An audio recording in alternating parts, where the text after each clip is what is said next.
બનાસકાંઠાના ઈડર સહિત સમગ્ર દેશમાં આજે ગૌ માતાના સન્માન માટે તેમજ તેમના રક્ષણ માટે તમામ પ્રાંત કચેરીઓમાં આવેદનપત્ર આપવામાં આવ્યું છે અને આ સાથોસાથ આવનારા સમયમાં રાજ્ય સરકાર સહિત કેન્દ્ર સરકાર દ્વારા ગાયને વિશેષ દરજ્જો આપવા માટે રાષ્ટ્રવ્યાપી સહયોગની માંગ થઈ છે।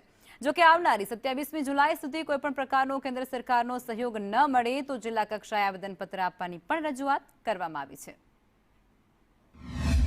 प्रत्येक राज्य से प्रत्येक गांव में से गौ माता के लिए आज भक्तों ने गौ सम्मान का आह्वान किया है और सरकार को एक ज्ञापन देकर के गौ माता के लिए एक विशेष कानून हो, एक विशेष दर्जा हो, राष्ट्र माता का दर्जा मिले, गौ हत्या पर प्रतिबंध हो और सरकार से हम करबद्ध प्रार्थना करते हैं कि गौ माता के लिए एक विशेष कानून बने, एक विशेष दर्जा हो और गौ माता को राष्ट्र माता का दर्जा मिले।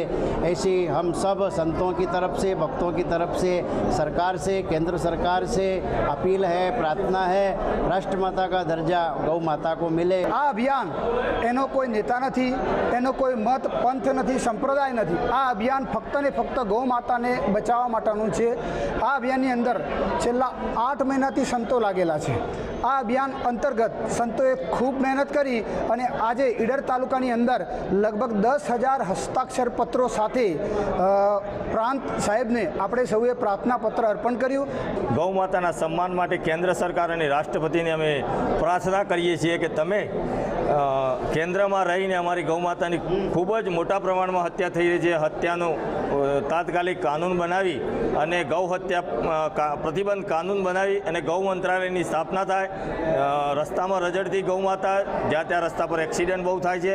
आ गौ माताना सम्मान माटे जो तमे अमे आजे प्रार्थना पत्र मान्य डेप्यूटी कलेक्टर साहेबने आप्युं छे अने जो आवती 27મી जुलाई सुधी 90 દિવસ पछी पाछा अमे जिल्ला कक्षाए पण प्रार्थना पत्र आपवाना छे।